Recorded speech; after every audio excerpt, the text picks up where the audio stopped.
Hola amigos, me da mucho gusto otra vez. Aquí estoy con otro caso muy interesante que les va a gustar. Estoy segura que va a ser de su agrado porque es un caso muy impactante que pasó en Alemania y fue muy sonado. Esta historia de la mamá que toma justicia en sus manos. Y pues fue la historia de Marianne Bachmeier es el nombre. Así es que no se lo pierdan, síganme y vamos a ver el caso. Quédense hasta el final para ver todos los detalles. Klaus Grabowski, un ciudadano alemán nacido en 1945. A principios de los 70, Klaus atacó a una niña de 6 años. Aunque ella trató de huir, él la atrapó, pero la niña gritó tan fuerte que logró escapar. No tuvo más remedio Klaus que dejarla ir. Entonces, Klaus fue acusado de intento de asesinato y le dieron libertad condicional. Pero al tiempo volvió al acecho y en 1975 fue nuevamente acusado de molestar sexualmente a 2 niñas. Y como consecuencia, en septiembre de ese mismo año le condenaron a 1 año de prisión y le ordenaron su internamiento a un hospital psiquiátrico de Neustadt. Una posterior evaluación psicológica concluyó que Klaus sufría de instinto sexual anormal adictivo y como parte de su rehabilitación fue castrado.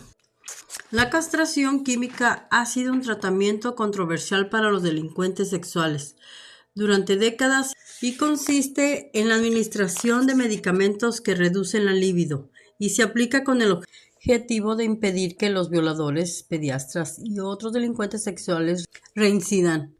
Aunque el procedimiento es reversible, hoy en día son pocos los países que lo aplican como medida punitiva debido a su carácter polémico. Según expertos, es inconstitucional, viola los derechos individuales y además su efectividad está todavía en duda. A Klaus se le dio a elegir: si aceptaba la castración sería liberado, de lo contrario tendría que permanecer en la institución por un periodo prolongado de tiempo. El astuto hombre estuvo de acuerdo de inmediato, pues ansiaba salir en libertad. Y se realizó el procedimiento. Fue dado de alta poco después. Sin embargo, no hubo tratamiento de seguimiento o ayuda para su integración en la sociedad. Cuando transcurrieron 2 años, Klaus visitó a un urólogo, el Dr. Joachim von Ende, a quien le ocultó que no recibía apoyo de salud mental y le mintió por las razones por las que le hicieron la castración química. Él dijo que fue por comportamiento exhibicionista y omitió completamente el abuso sexual, ya saben, que cometió contra 2 niñas. Sobre la base de ese montón de mentiras solicitó un tratamiento hormonal para revertir la castración. Por increíble que pueda parecer, no hubo constatación de ningún dato y le creyeron todo al perturbado hombre. En un tiempo corto después que salió de la cárcel, él se hizo una novia y quería formar una familia. Klaus obtuvo la aprobación judicial y se le restauró su función sexual. El 18 de marzo y el 25 de abril de 1980 le inyectaron Texovirón y posteriormente le recetaron algunas pastillas para tomar en su casa, en la ciudad de Lübeck, donde se estableció ganándose la vida como un carnicero. Nadie sabía quién era, nadie sabía que fue un delincuente sexual convicto. Marianne Bachmeier nació el 3 de junio de 1950 en Sarstedt, en el noroeste de Alemania. Su padre había sido miembro de la Waffen-SS, el cuerpo de combate de la élite, organización paramilitar que brindaba seguridad al partido nazi. En algún punto no específico, la familia se trasladó al Lübeck. Si bien los nombres de sus familiares no han trascendido, se sabe que su padre bebía mucho y se la pasaba en una cantina cercana al hogar. A medida que aumentaba el alcohol, se iba tornando más agresivo el ambiente, haciendo un hogar infeliz. En su casa también su madre no era muy cálida y era distante. como que si no le interesaba tener un vínculo cercano con su hija. Sin embargo, Marianne era una joven extrovertida y expresaba sus ansias por la libertad, todo lo contrario a sus padres. Tenía una manera muy distinta de pensar y de ver las cosas que ellos. Por el alcoholismo de su padre y por rebelarse ella ante las injusticias que había en su casa, pues había constantes enfrentamientos y su padre terminó por irse y abandonarlas. Fue un pequeño respiro de alivio para Marianne, pero su madre no tardó en quedar separada cuando se vuelve a casar con otro hombre que resultó ser un tirano para Marianne. La ofendía, la humillaba y pues la maltrataba. Así que su madre terminó por hacerla culpable a ella de todos los conflictos y la echó de su casa. Marianne a los 16 salió embarazada, pero como estaba tan joven, pues lo dio en adopción, pensó que sería mejor para el niño. Y terminando ella en los últimos días de la secundaria, pues ella agarró como consuelo a un joven que fue su novio, con el que tuvo otro pequeño. Marianne, días antes de dar a luz, fue agredida sexualmente y pues ya tambaleando y toda triste porque había terminado con su relación, terminó nuevamente por dar en adopción a su bebé. Dejó los estudios y consiguió empleo, buscó un lugar donde vivir y ella descubrió pues que le gustaba más trasnochar, así que en 1972 como mesera de un bar estuvo trabajando y ahí llegaba todo tipo de gente, estudiantes, ricos, pobres, de todos los que quisieran, y pronto llamó la atención del manager y del encargado de ahí del restaurante y salieron, así que tuvieron una relación intermitente de la que nuevamente sale embarazada por tercera vez. Pero ella siente que ya está más preparada y esta vez se queda con el bebé. Como ya había perdido las otras dos hijas y las dio en adopción, pues ya se sentía muy culpable. Ya no quería nuevamente esa sensación, ese sentimiento de culpabilidad. Aunque Christian le dijo que no estaba preparado para ser padre, pues ella continuó adelante.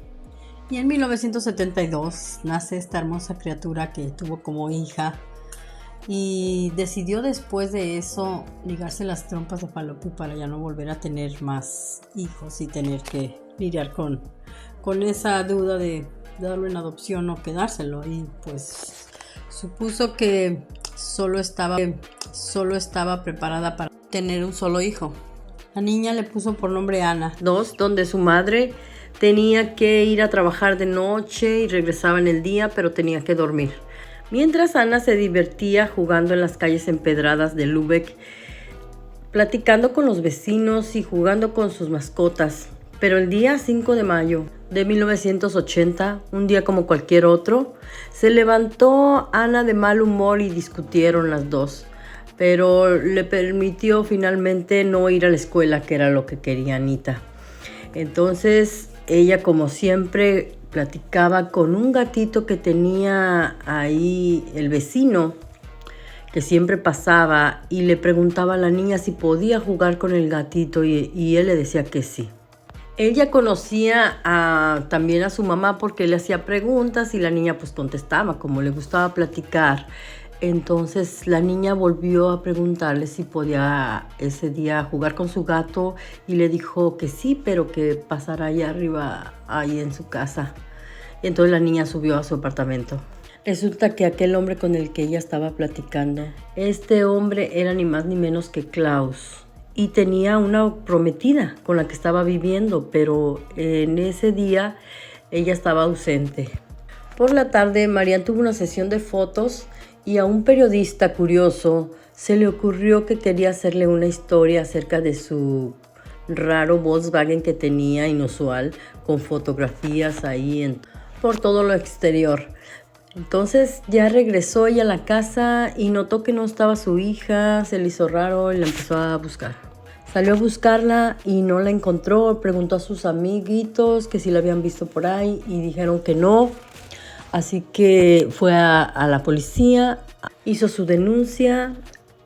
Ella no podía imaginar lo que después se comprobó, que la niña había sido estrangulada por este hombre y luego la metió en una caja y la puso hasta que anocheció en un canal. Mientras tanto la policía pues la estaba busque y busque sin poder encontrar ni una pista. Después que cayó la noche, Klaus, en un arranque de sinceridad, le confesó a su pareja cuando llegó lo que había hecho. Después que le confesó, se fue a un bar a tomar. Mientras tanto, la mujer, en lo que iba él al camino, ella le habló a la policía. Cuando encontraron al hombre, ya no lo dejaron disfrutar de su tercer cerveza. Ya en la comisaría, raro, pero sí confesó que le hizo a la niña, que la estranguló con unas medias de su mujer y indicó dónde estaba el cadáver. Pero lo que sí negó fue que hubiera abusado de ella. Él nomás dio su versión. De acuerdo con el relato de este tipo, dijo que Ana, de 7 años, sedució a este hombre y luego quiso chantajearlo bajo amenaza de que le contaría a su madre. Él sintió temor de ir otra vez a la cárcel y por eso la mató. Los agentes acudieron donde él había indicado que estaba la caja y encontraron a la niña atada y cuidadosamente puesta sobre esa cajita. A Klaus le checaron sus niveles de testosterona y eran los de un hombre normal. Y cuando se dio cuenta de esta noticia, Mariam pues estaba destrozada. El día de su funeral, Miriam no quiso una ceremonia tradicional. Sin embargo, en el templo puso una música muy fuerte a todo volumen de Pink Floyd. No encontraba el consuelo, cual madre cuando a su hija le es arrebatada la vida, y en su memoria llevaba clavada la forma en que había sido ultrajada su pequeña Ana. Sus compañeros le daban el apoyo, pero no era suficiente. Ella en su mente traía solo una cosa en su cabeza que no la dejaba descansar. Ella sigilosamente, sin que nadie la notara, consiguió un arma italiana. La arma era pequeña, era una Beretta 1934 y la aprendió a usar. Al hacerse del conocimiento público de la tragedia que estaba pasando en el pueblo, el despistado Dr. Walker vivió su propia angustia por su descuido de no investigar los antecedentes penales de Klaus, de haber tomado la decisión de revertir la castración química como si fuera cualquier cosa. El 4 de marzo de 1981 dio lugar el juicio de Klaus en el Tribunal del Distrito de Lübeck, acusado de asesinato. María asistió, inconmovible, a las 2 primeras audiencias. Vio con atención cómo se iba desarrollando todo lo del juicio, escuchaba los testimonios con atención y silenciosa, no pronunciaba palabra. Estaba previsto que ella pasaría a declarar más adelante. Al día siguiente, el doctor Walker fue llamado para rendir declaración y también los policías que acudieron en la escena donde se encontraron el cuerpo de Ana. El solo hecho que estuvo atada causó cierto revuelo en la sala del tribunal. El viernes 6 de marzo de 1981 hacía mucho frío, el día estaba lluvioso y no había mucha gente alrededor. Las puertas se abrieron 5 minutos antes de comenzar la jornada número 3 de ese lento proceso. Klaus fue llevado directamente a su silla de los acusados. En el banquillo donde le tocó sentarse, estaba directo de espaldas a la entrada. Mariam llegó un poco más tarde de como había acudido las otras 2 ocasiones anteriores y pasó los controles de seguridad sin que nadie le pudiera revisar. Era difícil querer ocultar a una madre que está destrozada y a la que todo el mundo compadecía. Los guardias no se atrevieron a molestarla, con sobradas razones. Nadie imaginaba que ese día cargaba un arma dentro del bolsillo de su saco. Entró a la audiencia, caminó rígidamente, sin expresión, y se puso detrás de Klaus. Metió la mano a su bolsillo y sacó el arma para disparar. 8 veces apretó el gatillo. Una bala falló, una golpeó el brazo de Klaus y 6 perforaron su tórax. Se le escuchó decir: «Ojalá y esté muerto». Y así fue. Pronto la rodearon unos agentes que la detuvieron sin oponer resistencia. Mariana fue detenida por el asesinato de Klaus Grabowski, el mismo asesino de su hija. Marianne solo lamentó, dijo en voz alta, no haber podido dispararle de frente para que Klaus le hubiera visto la cara. Christian estuvo ahí como testigo de los hechos. Y este tiroteo en la corte fue el primero de varios en un tribunal alemán. María confesó haber dado 7 disparos por la edad de su hija, 1 por cada año. Mientras Mariam estuvo en custodia, vendió la historia de su vida para cubrir los honorarios legales. Después de esto, hubo mucha gente que la contactó. Tuvo 2 películas, hubo revistas y hasta una obra de teatro se hizo en favor de su historia. Por otra parte, Christian levantó una demanda para el Dr. Walker por negligencia, pero esta no procedió debido a que no hubo ningún experto en que se presentara a declarar que hubo una irregularidad por parte del Dr. Walker. El día 2 de noviembre de 1982, María fue acusada inicialmente de asesinato. El sistema legal alemán decidió que no podía haber sido un homicidio involuntario, a pesar del trauma causado por la muerte de su hija y por el posible abuso. Así que tuvo que haber sido un asesinato porque la víctima no esperaba el ataque. Después de todo, había sido en un tribunal. Durante el juicio ella compareció en el mismo jurado que el año anterior elegido para Klaus. El interés era enorme por todos los reporteros, venían de todas partes del mundo, querían estar presentes en ese juicio cargado de emociones. Marianne afirmó que disparó en contra de Klaus durante un estado de trance, porque miró a su hija en todas partes de la sala. Pero expertos elegidos por un tribunal no le creyeron, porque era evidente que ella había estado planeando el ataque y había estado practicando con el arma, porque los 6 disparos que impactaron a Klaus estaban todos juntos en el centro de la espalda y que fueron hechos por un tirador experimentado.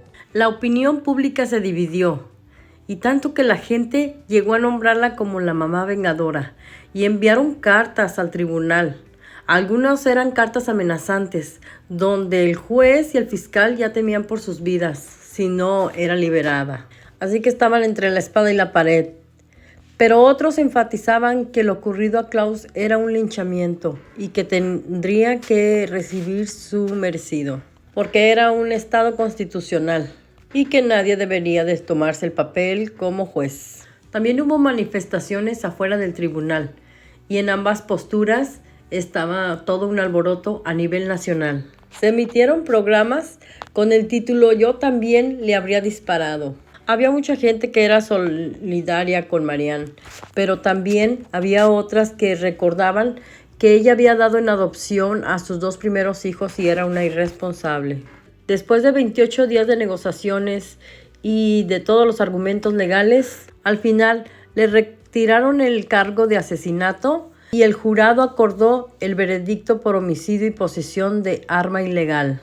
Así, el 2 de marzo de 1983, Marianne fue sentenciada a cumplir 6 años de prisión, de los que solo cumplió 3 debido a su buena conducta.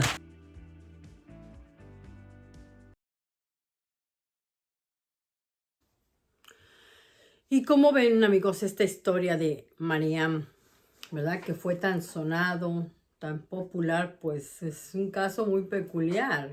¿Qué harían ustedes en su lugar de esta mujer? ¿Qué persona se anima a hacer eso? Y bueno, ahora, pues en estos tiempos ya no es permitido. Ya a nadie se le escaparía una pistola dentro de la corte, ¿verdad? Tan sonado el caso que se hicieron películas, revistas y hasta una obra de teatro de este mismo caso, del cual ella había dicho que fue porque en un tiempo mal que pasó ella y vio a su hija en la corte y tiró por arrebatada. Pero no, los magistrados y todos los de ahí de la corte, juez y fiscal, o sea, llegaron a la conclusión, el jurado, de que solamente alguien que ya tenía práctica, que ya era todo un experto, podía haber hecho esos tiros que ella hizo muy en el centro, todos ahí cerquita en la espalda. Así es que, pues, pero de todas maneras, el caso le removieron lo de asesinato y sí le dejaron como homicidio más portación de arma de fuego, ¿verdad? Esto sumó los 6 años que fueron inconclusos porque salió ella con anterioridad por su buena conducta. 28% de la gente decía que era una sentencia justa, otro 27% decía ser excesiva. Como siempre hay dos partes, ¿verdad? Pero el 25% dijeron que era demasiado leve. Sí estaban ahí como dos bandos, ahí hubo hasta carteles y afuera, sí fueron a protestar las personas que estaban en pro y en contra ahí de este caso tan sonado de Mariam. Se casó con un profesor en el 1998. Se trasladaron a Lagos, allá en Nigeria. Y vivían en un campamento ahí, ¿verdad? Muy felices, pero no duró mucho tiempo su felicidad. Se divorciaron y ella se trasladó a Sicilia, donde atendía moribundos allá en un hospicio. Fíjense qué bonito su labor de ella, ¿verdad? Que ahí hizo ella en Palermo. Años después le detectaron cáncer del páncreas y volvió pues a Alemania. Aunque ella quería morir en Palermo, su ciudad natal, pero finalmente ella murió en Lübeck, al lado de su Ana, allá donde la enterraron junto con ella en el 1996, el 17 de septiembre. Ahí quedó junto a su hija. ¿Y qué tal? ¿Qué les pareció? ¿Ustedes qué hubieran hecho si tuvieran esa oportunidad que tuvo ella de tomar la justicia en sus manos? ¿Lo harían? ¿O no es justo? ¿O no era justo porque para eso estaba la corte, para eso estaba el juez, para eso estaba ya los representantes de la ley haciendo su labor? Muchos la calificaron como persona fría que hizo esto, otros como persona que tomó la justicia y muy bien por ella y la elevaron. Pero, pues, cada quien somos responsables de nuestros actos y tenemos siempre, pues, el resultado de nuestros actos. Así es que cada quien puede tomar la ley en sus manos, pero sabe que va a haber estas consecuencias, o se lo deja la ley y confía en la ley, aunque a veces nos falle. Bueno, hermanos, amigos y todos los que estén aquí viendo esta programación de hoy, les agradezco mucho y los espero aquí para la próxima vez. Ya saben, dejen su like, ojalá que les haya gustado. También compartan para seguir creciendo yo aquí en mi canal y seguirles trayendo más contenido. Espero que cada día crezcamos más y más y más y que tengan un bonito fin de semana, un bonito semana y todo el mes y año y todo lo que venga. Viene ya pronto aquí en la Acción de Gracias y pues espero que tengan un bonito día de Acción de Gracias y aquí nos vemos la próxima vez. No se olviden darle like.